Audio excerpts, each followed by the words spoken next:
Welcome to DM classes. DM ক্লাসে তোমাদের সকলকেই স্বাগত।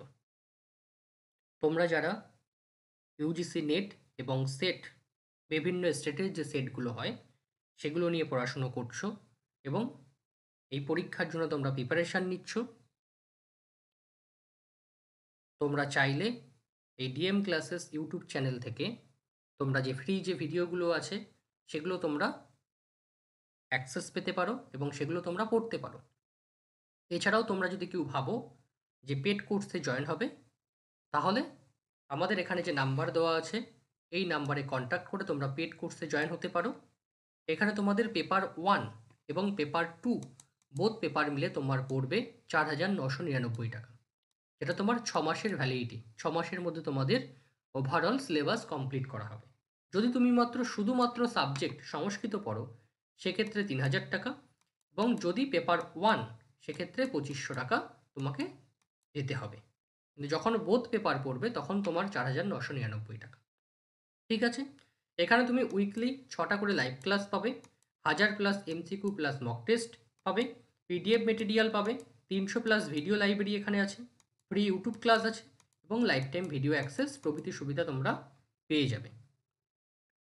তোমরা প্রতিনিয়ত চ্যানেলটিকে জয়েন করবে এবং যে ক্লাসগুলো হয় সেগুলো তোমরা দেখবে, এবং কেমন ক্লাস হয় তোমরা কমেন্টস করে অবশ্যই জানাবে। এখন আলোচনা করব রিসার্চ অ্যাপটিটিউডের পিআইকিউ 2023 ডিসেম্বর। এখানে প্রথম প্রশ্ন আছে, দেখো, স্টেটমেন্ট টাইপ প্রশ্ন, একদম কঠিন তোমাদের কাছে। বলছে quantitative content analyse in social science research is a very transparent research method. 2 number statement, the quantitative content analysis is often referred to as obtrusive method.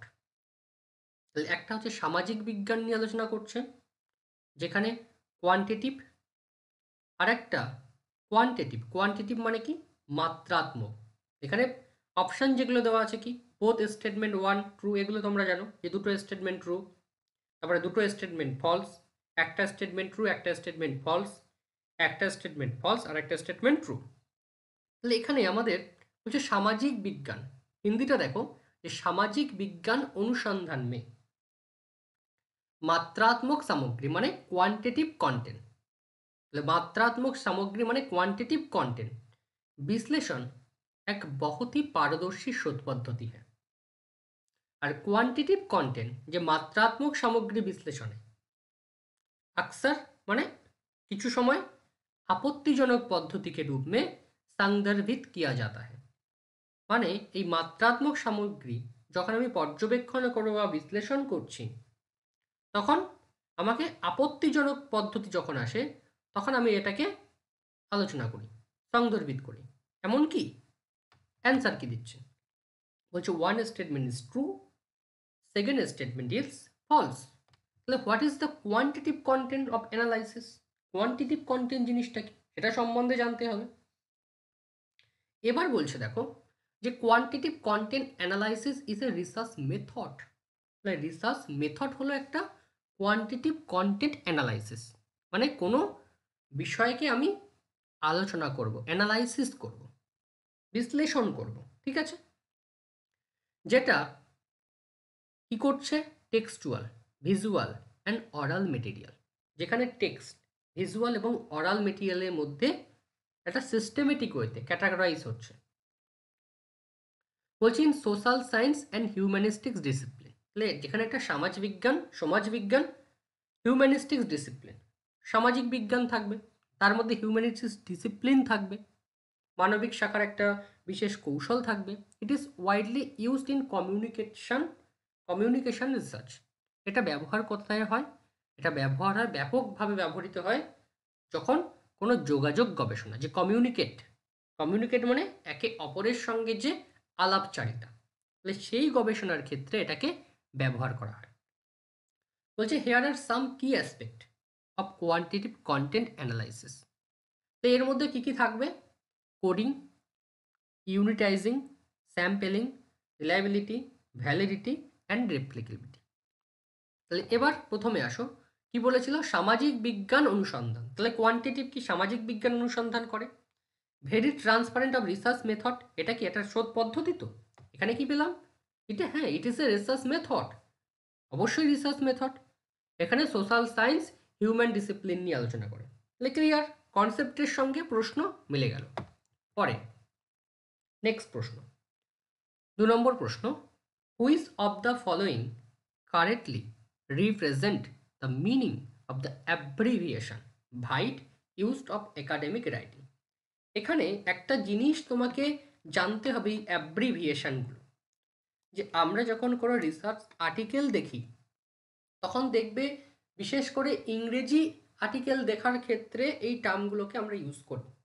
সংস্কৃতকে আমরা যখন ইউজ করি তখন এগুলোর সংস্কৃত যেগুলো সেগুলো ব্যবহার করি, এগুলোর বাংলা যেগুলো বাংলায় করলে এগুলোর বাংলা যেগুলো সেগুলো ব্যবহার করি, ঠিক আছে? কিন্তু এখানে বলা হয়েছে কি, যে অ্যাব্রিভিয়েশন ভাইট, তাহলে ভাইট এই যে অ্যাব্রিভিয়েশন, এটা হচ্ছে একটা short form in academic writing. তাহলে এর ফুল ফর্মটা কি, ভাইটের ফুল ফর্মটা কি, এটা এখানে আলোচনা করতে বলেছে। তাহলে ভাইট অ্যাব্রিভিয়েশনের ফুল ফর্ম কি? Refer to. এই যে আমরা দেখলাম যে যখন আমরা রেফারেন্সিং করব তার একটা প্রসেস ছিল সিলেবাসের মধ্যে, তাহলে সেই রেফারেন্সিংয়ের মধ্যে এই টপিকগুলো আছে, এগুলোকে আমরা ওখানে পড়তে হবে। তাহলে white use for academic writing is refer to, তাহলে ভাইটের ফুল ফর্ম হচ্ছে রেফার টু। 3 নম্বর প্রশ্ন, which of the following measures would be useful for commenting upon the degree of asymmetry in the statistical distribution? এই যে স্ট্যাটিস্টিক্যাল ডিস্ট্রিবিউশন, এই জায়গাটা যখনই আসবে তখন একটা জিনিস বুঝে নেবে যে স্ট্যাটিস্টিক বলে একটা পার্ট রিসার্চের মধ্যে আছে। এই স্ট্যাটিস্টিক আমরা কিসে পড়ি? যারা ইকোনমিক্স কমার্স নিয়ে পড়াশোনা করছে তাদের কিন্তু এই স্ট্যাটিস্টিক জিনিসটা আছে। আর এই টাইপের যে প্রশ্নগুলো স্ট্যাটিস্টিক্যাল, এগুলো বেশিরভাগ ওদেরই আসে। আমরা যদি দেখি এনটিএ ইউজিসি নেটের টোটাল কতগুলো সাবজেক্ট পরীক্ষা দেয়, প্রায় অ্যাপ্রক্স 80-র উপরে সাবজেক্ট ওরা এনটিএ কন্ডাক্ট করে। আর আমি এখানে যে পিওয়াইকিউগুলো আলোচনা করছি রিসার্চের, এই প্রত্যেকটা সেশনের যে পরীক্ষা, সেই প্রত্যেকটা পরীক্ষার বিভিন্ন শিডিউলে যে পরীক্ষাগুলো হচ্ছে প্রত্যেকের যে পার্টে যে রিসার্চের প্রশ্নগুলো পড়েছে সমস্তগুলো এসছে। কিন্তু আমরা যখন পরীক্ষা দিই দেখবে আমাদের পার্টে রিসার্চের প্রশ্নগুলো, ল্যাঙ্গুয়েজ সাইটের যে রিসার্চের প্রশ্নগুলো সেগুলো সহজ থাকে, কমার্স ইকোনমিক্স এগুলোতে একটু টাফ থাকে, ঠিক আছে? তাহলে আমাদের ক্ষেত্রে এই স্ট্যাটিস্টিক্যাল যে প্রশ্নগুলো সেগুলোকে দেখতেও পারো, ছেড়ে দিতেও পারো, ঠিক আছে? তাহলে statistical distribution, central tendency, dispersion, kurtosis and skewness. কনসেপ্টটা দেখে নাও। সিকনেস জিনিসটা কি একটু দেখে নাও। বলছেন টার্মগুলোকে খেয়াল রাখবে। সিকনেস হলো প্রতিসম বন্টনের অসমতা বা বিকৃতির একটি পরিমাপ। তাহলে প্রতিসম বন্টন, তাহলে প্রতিসম বন্টন মানে যেখানে সমতা নেই, বিকৃতির একটি পরিমাপ। একটি প্রতিসম বন্টন থেকে র্যান্ডম ভেরিয়েবলের প্রদত্ত বন্টনের বিচ্যুতি পরিমাপ করে। আর কি করে? যেমন পরিমাপ করে, যেমন স্বাভাবিক বন্টন। একটি স্বাভাবিক বন্টন কোনো তির্যকতা ছাড়াই, কারণ এটি উভয়ের দিকে প্রতিসম। এখানে ছবি দেওয়া আছে, যে সিকোয়েন্সের ছবি ঠিক এরকম হয়। তাহলে measure of the asymmetry of the distribution of the symmetric distribution. এখানে আলোচনা কি বলেছিল? Asymmetry in the statistical distribution. এই টার্মগুলোকে একটু একটু করে খেয়াল রাখবে, তাহলে পরীক্ষার হলে এগুলো ভুল হবে না, ঠিক আছে? এই টার্ম যদি থাকে তাহলে সেখানে সিকোয়েন্স অ্যান্সার করে আসবে। Next, in the content of published research article DOI, তাহলে DOI stands for, তাহলে DOI এর ফুল ফর্ম জানতে চেয়েছে। এটা কার মধ্যে আছে? আইসিটির মধ্যে আছে। বলছে in the context of a published research article DOI stand for data objective integration, digital object identifier, data object interface, digital object interface. এখানে অ্যান্সার কি হবে? এখানে হবে digital object identifier, digital object identifier. কি কাজ করে এটা? বলছে a digital object identifier DOI is a unique string of number, letter, symbol and identify a documents or article and provides it with a permanent web address। তাহলে DOI stand for কি? একটা permanent web address হচ্ছে DOI. Next প্রশ্ন হয়তো এখান থেকে আসতে পারে ডিওআই বলতে কাকে বোঝানো হয়। তাহলে পারমানেন্ট ওয়েব অ্যাড্রেস। তাহলে online location for an the article, article পাওয়া যায় যেখানে। Address the problem the broken link, allow the location resource to the change without breaking the existing links। পরের প্রশ্নে আসো। Identify the software that would be useful for statistical analysis of data। তাহলে এমন একটা software যেটা statistical analysis of ডেটার ক্ষেত্রে ব্যবহার করা হয়। এসপিএসএস, ইথেন্টিকেট, মিনিট্যাপ আর হচ্ছে আর। কোন তিনটে? যে স্ট্যাটিস্টিক্যাল অ্যানালাইসিসের ক্ষেত্রে ব্যবহার করা হয় কোন? এগুলো অ্যাপ্লিকেশন কিন্তু বলছে কোন সফটওয়্যার, কোন সফটওয়্যারকে আমি ব্যবহার করতে পারি, এটাও আইসিটির মধ্যে। তাহলে এখানে অ্যান্সার কি হবে? এখানে এসিডি। তাহলে এসিডি কি কি? এসপিএসএস, মিনিট্যাপ আর হচ্ছে আর। এই তিনটে সফটওয়্যার হচ্ছে কোথায় ব্যবহার করা হয়? স্ট্যাটিস্টিক্যাল অ্যানালাইসিসের ক্ষেত্রে ব্যবহার করা হয় অফ ডেটা জেনারেটেড। দেখো এখানে এসপিএসএস কি? এসপিএসএস এর ফুল ফর্ম হচ্ছে statistical package for the social science. বলছে is the software package use the statistical analysis. Okay. Minitab is the data analysis, statistical and process improvement software. Tools used for organize worldwide to improve the quality and reduce cost. Clear? Next, R software কিসে ব্যবহার করা হয়? Is a programming language that allows people handle and generated publication quality visualization। আর কি কাজ করছে? Statistical and অ্যানালাইটিং computing task হিসেবে কাজ করছে। আই অথেন্টিকেট বলা হয় এটাকে। অথেন্টিকেট যে অ্যাপ্লিকেশন, এটা হচ্ছে প্লাগারিজম ডিটেকশন সফটওয়্যার। খেয়াল রাখবে যে অথেন্টিকেট কি সফটওয়্যার, আইথেন্টিকেট হচ্ছে প্লাগারিজম ডিটেক্ট সফটওয়্যার। বলছে to ensure the originality of the written work before publication. কোনো পাবলিকেশন করার আগে তাকে চেক করা হয় কোন সফটওয়্যারের দ্বারা? আইথেন্টিকেট। ক্লিয়ার? নেক্সট আসো 6 নম্বর প্রশ্ন। বলছে আইডেন্টিফাই দ্য মেজিওর্স অফ ডিসপারশন। মানে কি? বলছে ফেলাপ কি মাপও কি পहचान করে। মাপ কোনটার কি মাপ? Range, quartile deviation, sum of the deviation about mean, standard deviation. কি হবে? যে identify the measure of the dispersion, যে ফেলাপ কি মাপও কি পहचान করে। ফেলাপ কি মাপের পहचान করবে কি জিনিসটা? অ্যান্সার বলছে যে the measure of the dispersion হচ্ছে একটা হচ্ছে রেঞ্জ, একটা কোয়ার্টাইল ডেভিয়েশন, একটা হচ্ছে স্ট্যান্ডার্ড ডেভিয়েশন। একটা হচ্ছে রেঞ্জ, একটা কোয়ার্টাইল ডেভিয়েশন, একটা স্ট্যান্ডার্ড ডেভিয়েশন। কোথায় আলোচনা করা হচ্ছে দেখো। বলছে মেজিওর অফ দ্য ডিসপারশন, এখানে কি? হ্যাঁ ডিসপারশনে ছিল, ডিসপারশন, মেজিওর অফ দ্য ডিসপারশন। বলছে যা বিচ্ছুরণের পরিমাপ, পরিবর্তনশীলতার পরিমাপ হিসেবে পরিচিত। তাহলে মেজিওর অফ দ্য ডিসপারশন, যার অপর নাম কি? মেজিওর অফ দ্য ভেরিয়েবিলিটি হিসেবে কাজ করে। আর use for the describe how to spread of the set of the data. তাহলে যেখানে কি কোনো বর্ণনা, ডেটার একটি সেট কিভাবে ছড়িয়ে পড়ে তা বর্ণনা করতে সাহায্য করে। এটা কার দ্বারা হয়? অর্ডিনাল এবং ইন্টারভাল স্কেল, এগুলোও পড়বে। অর্ডিনাল স্কেল কি, ইন্টারভাল স্কেল কি। তাহলে দে আর ইউজ, তাহলে যদি বলে মেজিওর অফ দ্য ডিসপারশন কোথায় ব্যবহার করা হয় বা তার অপর নাম কি? অপর নাম হচ্ছে মেজিওর অফ দ্য ভেরিয়েবিলিটি। এটা ব্যবহার করা হয় কোথায়? অর্ডিনাল আর ইন্টারভাল স্কেলে এটা ব্যবহার করা হয়। অর্ডিনাল আর ইন্টারনাল স্কেলে এটা আমরা ব্যবহার করি। তাহলে ডিভিশন কি? দুভাগে ভাগ করে, একটা অ্যাবসলুট আর একটা হচ্ছে রিলেটিভ। যখন অ্যাবসলুট হবে সেখানে হবে range, variance, standard deviation, mean deviation, quartile deviation. তাহলে অ্যাবসলুটের মধ্যে পাঁচটা পাচ্ছি, range, variance, standard deviation, mean deviation, quartile deviation. And রিলেটিভের মধ্যে coefficient of range, coefficient of variance, coefficient of the mean deviation, coefficient of quartile deviation. তাহলে range, variance, mean deviation and quartile deviation. এখানে কি বলেছে? Range, quartile and standard. এখানে কি? Range, তারপরে quartile, আর এখানে স্ট্যান্ডার্ড ডেভিয়েশন। এই তিনটে পেয়েছি। তাহলে এর অপশনগুলো এখানে দেখে রাখবে। নেক্সট 7 নম্বর প্রশ্ন কি বলছে?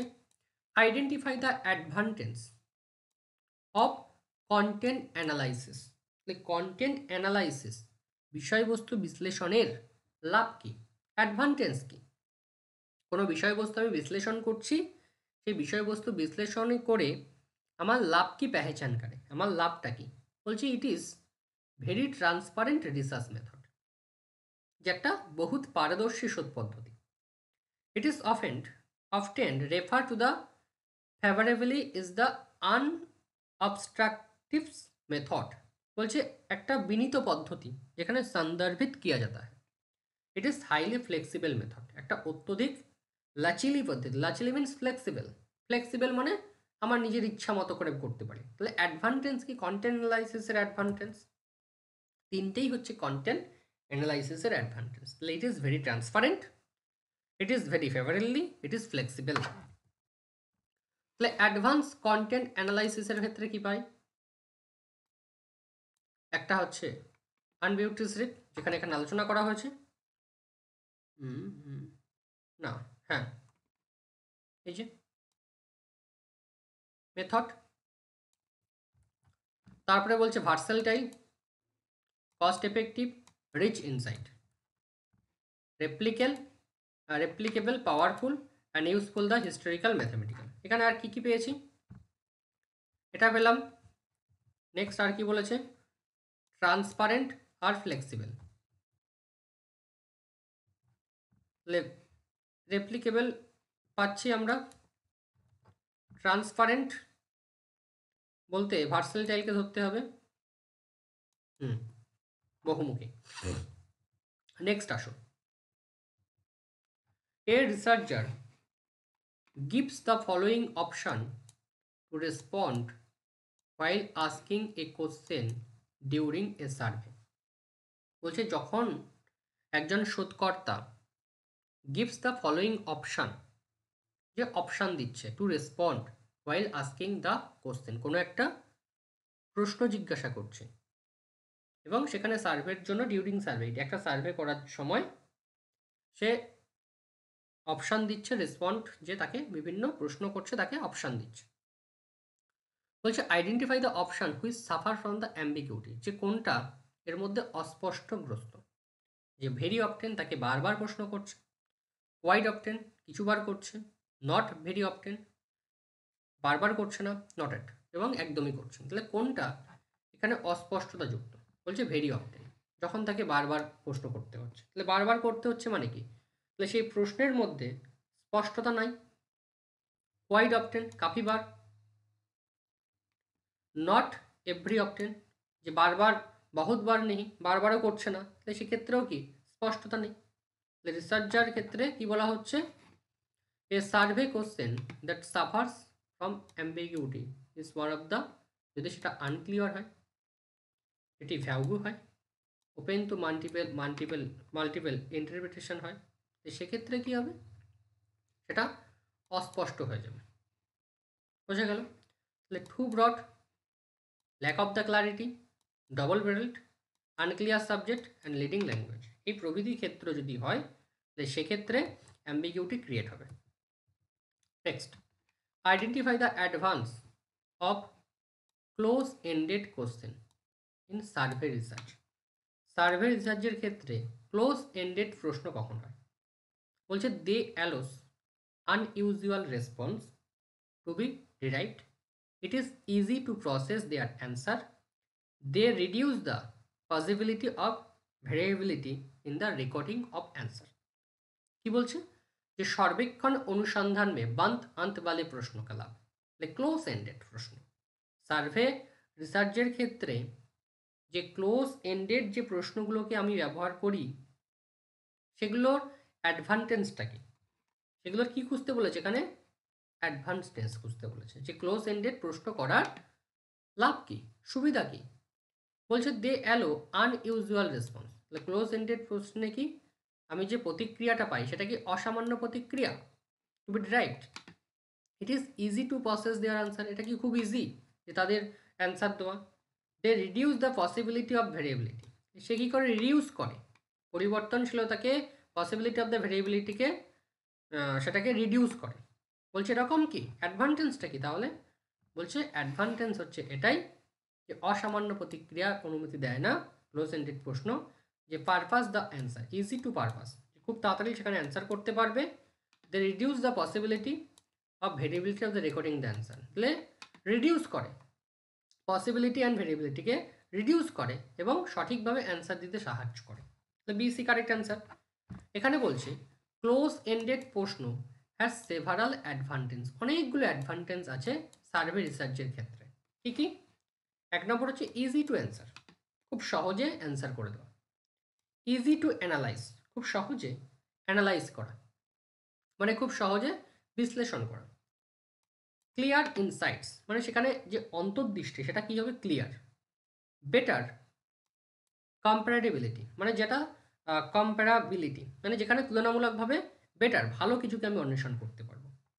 ইমপ্রুভড কনসিস্টেন্সি, মানে উন্নত চিন্তাভাবনা। কনসিস্টেন্সি মানে একটা ধারাবাহিকতা যেটা উন্নত হবে, improved consistency.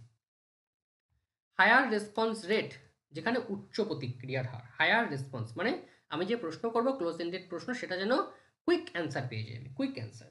Close ended, higher response rate. Next 10 number প্রশ্ন, when two variables are related in such a way that when one increases so does the other, you can conclude that। বলছে দুটো ভেরিয়েবলের মধ্যে যখন একটা ভ্যারিয়েবল ইনক্রিজ হচ্ছে তখন ডাস আদার can include, অন্যটা কী হবে? বলছে जब दो चर इस तरह से संबंधित होते हैं कि जब एक बढ़ता है तो दूसरा भी बढ़ता है, একটা বাড়লে আর একটা বাড়ে। তো আপ এ নিষ্কর্ষ নিকাল सकते हैं कि, তুমি কি নিষ্কর্ষ দেবে এর থেকে যে একটা বাড়লে আর একটা বাড়ে? There is no problem with directionally, তাদের দিশার সমস্যা নেই। টু ভেরিয়েবল পজিটিভলি অ্যাসোসিয়েট, তারা একে অপরের সঙ্গে সকারাত্মকভাবে যুক্ত। There are no latent variable affecting the relationship, যে তাদের মধ্যে কোনো অব্যক্ত চর নেই। থার্ড ভ্যারিয়েবল, তাদের মধ্যে কোনো কার্যকরণ সম্বন্ধযুক্ত কোনো তৃতীয় কোনো তিসরা কোনো জিম্মেদার নেই বা তিসরা কোনো বিষয় নেই। তাহলে এখানে অ্যান্সার কী হবে? যখন একটার সঙ্গে আর একটা ইনক্রিজ হচ্ছে তাহলে তাদের মধ্যে পজিটিভ জিনিসটা কাজ করছে। তাই বলছে টু ভেরিয়েবল আর পজিটিভলি অ্যাসোসিয়েট, তাহলে দুনো যে সকারাত্মক রূপে একে অপরের সাথে তারা যুক্ত, সকারাত্মকভাবে একে অপরের সঙ্গে তারা যুক্ত। তাই একটা ভ্যারিয়েবল যখন ইনক্রিজ হচ্ছে তখন আদার্স ভ্যারিয়েবল যেটা সেটাও কিন্তু বাড়ছে। তাহলে একে অপরের সঙ্গে যখন পজিটিভলি সেটা অ্যাসোসিয়েট না হবে কখনোই কিন্তু সেটা বাড়তে পারে না। তাহলে একটা বাড়লে আরেকটা নিশ্চয়ই কমে যাবে।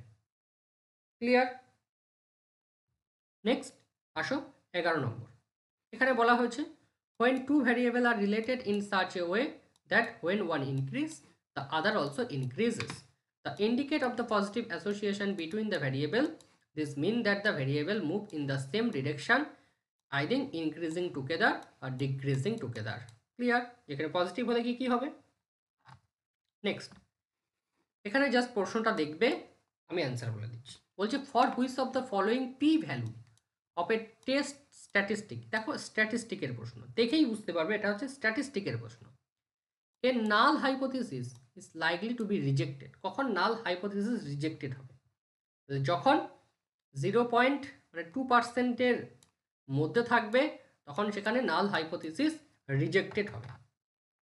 ওটার আমি কোনো ডিটেলস দেইনি। পরের প্রশ্নে আসো 12 নম্বর প্রশ্ন। আমরা 15 নম্বর প্রশ্ন পর্যন্ত করব, ঠিক আছে? বলছে in cross sectional research statement প্রশ্ন, researcher study the same population over time. তাহলে একই সময়ের মধ্যে কি করে? সেম পপুলেশনের মধ্যে সে কাজ করে।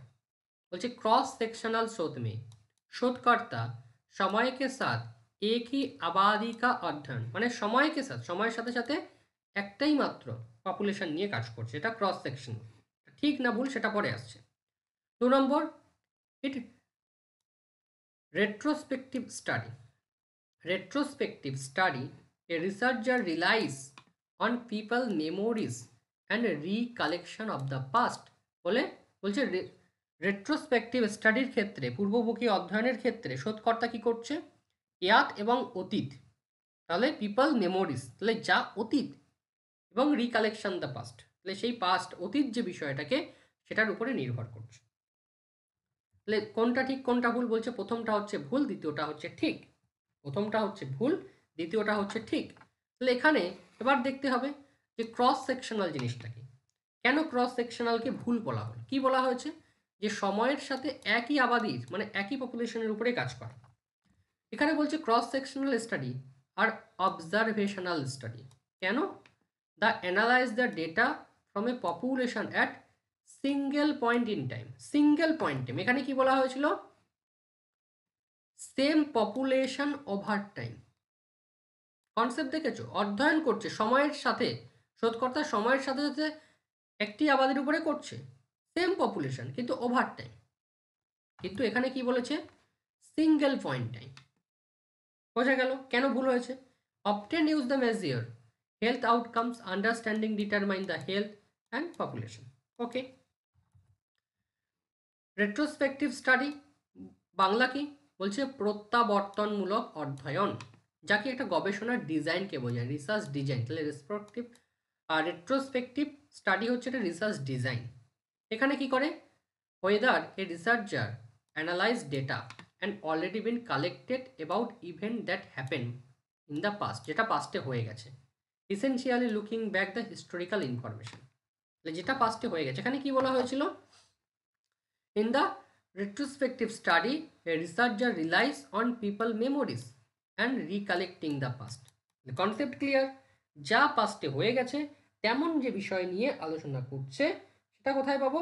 সেটা হলো রেট্রোস্পেক্টিভ স্টাডি, যেখানে রিসার্চ ডিজাইন কাজ করছে। বোঝা গেল? হিস্টোরিক্যাল ইনফরমেশন, যা ইভেন্ট অলরেডি হ্যাপেন্ড হয়ে গেছে, ইন দ্য পাস্টে অলরেডি হ্যাপেন্ড হয়ে গেছে, ঘটে গেছে। বলছে কমন টাইপস, কাদের মধ্যে কমন টাইপ? কেস স্টাডি আর রেট্রোস্পেক্টিভ। আগেরটাই কি পড়লাম? কেস স্টাডি ক্রস সেকশনাল ছিল, তাহলে কেস স্টাডি আর রেট্রোস্পেক্টিভতে কমন জিনিসটা কি? বলছে সম্ভাব্য ঝুঁকির কারণগুলি শনাক্তকরণ করে, compares the individual with the disease, R follows the group of the individual over time, looking back the, যা ওভার টাইম হিসেবে কাজ করছে, এটা হচ্ছে respective. Related to the development of the ডিসিজ, সব ডিসিজ নিয়ে আলোচনা করে। এটা হচ্ছে দুটোর মধ্যে কমন ফ্যাক্ট। নেক্সট 13 নম্বর প্রশ্ন। In naturalistic observation the practice of the dichotomous recording whether the behavior occurs or not constitute, বা हिंदी टा देखो, बोलছে प्राकृतिक अवलोकन में किसी व्यवहार के घटित होने या ना होने को द्विविभाजित रूप से रिकॉर्ड करने की प्रथा निम्न प्रकार के बनती है। Cluster sampling, time interval sampling, 1 বা 0 sampling, continuous real time sampling. Answer কি হবে? 1 বা 0 স্যাম্পলিং। কি বলছে দেখো, তাহলে স্যাম্পলিং আমরা ভাগ করি একটা probability sampling, non probability sampling. স্যাম্পলিংকে দুভাগে ভাগ করা যায় রিসার্চের মধ্যে, একটা প্রবাবিলিটি, একটা নন প্রবাবিলিটি। যেটা প্রবাবিলিটি স্যাম্পলিং তার মধ্যে পাবো সিম্পল র্যান্ডম, ক্লাস্টার, সিস্টেমেটিক আর স্ট্র্যাটিফাইড। তাহলে simple, cluster, simple, cluster, systematic আর স্ট্র্যাটিফাইড। তাহলে তিনটে এস যেখানে আসবে, simple, systematic and cluster and simple, system আর stratified and cluster sampling. Okay, non probability sampling এর মধ্যে দেখবে convenience, consecutive, quota, purposive and snowball sampling. Convenience sampling, consecutive sampling, quota sampling, purpose বা judgemental sampling আর snowball sampling. তাহলে একটা non probability স্যাম্পলিংকে snowball sampling. এখানে 1 বা 0 স্যাম্পলিং এর কথা বলা হয়েছে। তাহলে 1 বা 0 স্যাম্পলিং এর মধ্যে আছে কি? নাই। কোথায় আছে দেখো, আসছে 1 বা 0 স্যাম্পলিং। দেখো 1 বা 0 স্যাম্পলিং কি বলছে? It's a method of measuring how often a specific behaviour occurs during the given time interval. তাহলে যেখানে 1 0 নমুনা কি নির্দিষ্ট সময়ের ব্যবধানে কত কোনো আচরণকে পরিমাপ করে, নির্দিষ্ট সময়ের মধ্যে যে আচরণকে পরিমাপ করে। প্রশ্ন কি ছিল যে प्राकृतिक अवलोकन में किसी व्यवहार के घटित होने या ना होने का विभाजित रूप से रिकॉर्ड करना की प्रथा। তাহলে ব্যবহার মানে কি? আচরণ, observation, naturalistic observation, recording behaviour occurs or not consistence. তাহলে কার মধ্যে আলোচনা হচ্ছে? Measure the behaviour occurs the during 1 বা 0 স্যাম্পলিং। বোঝা গেছে? এই ছোট ছোট কনসেপ্টগুলো কিন্তু প্রশ্ন করার সঙ্গে সঙ্গে কনসেপ্টগুলোকে ক্লিয়ার রাখতে হবে। তুমি এরপরে যত প্রশ্ন অ্যান্সার করবে না, বারবার দেখবে এই ছোট ছোট পয়েন্ট আউটগুলো তোমার মাথায় কাজ করবে। এই ছোট ছোট পয়েন্ট আউট থেকেই প্রশ্ন আসবে এবং তুমি সেগুলোকে সঠিকভাবে অ্যাপ্লাই করতে পারছো। নেক্সট আসো, আরও দুটো প্রশ্ন করতে হবে আমাদের। 14 নম্বর প্রশ্ন বলছে for a perfect normal distribution the median mode equal the following measure. এটাও স্ট্যাটিস্টিকের প্রশ্ন। প্রথম অপশন বলছে second quartile, mean, 15 percentile, mode, the fifth decile. এটা সমস্তগুলো হবে। এটা কিসের প্রশ্ন ছিল? স্ট্যাটিস্টিকের প্রশ্ন, এর ডিটেলস নাই। এই প্রশ্নগুলো তোমরা চাইলে বিপ করতে পারো, ঠিক আছে, তোমাদের নেটের জন্য আমি বলবো।